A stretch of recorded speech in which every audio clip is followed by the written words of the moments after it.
In today's video, I'm going to teach you how to use NordVPN with different tabs. If you've ever wanted certain browsing sessions to go through the VPN while others stay on your regular connection, the feature you're looking for is called split tunneling. It lets you decide which apps use the VPN and which ones don't, so you can keep speed where you need it and privacy where it matters most. Start by opening NordVPN.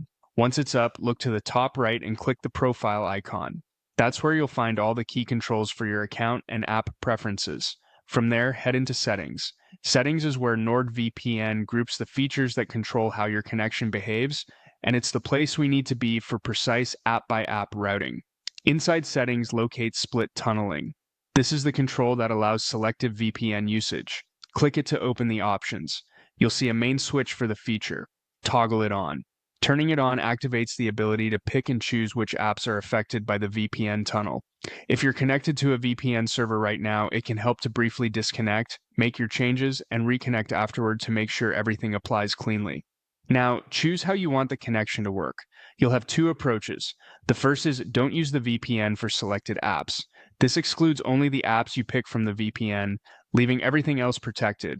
It's great if you want most traffic encrypted, but you need a few apps like certain games or banking tools to use your regular connection. The second approach is use the VPN for selected apps. This does the opposite. Only the apps you choose will go through the VPN, and the rest will use your standard internet. This option works well if you want the highest speed for most activities but still want specific apps, like a streaming player or a secondary browser, to benefit from a VPN location.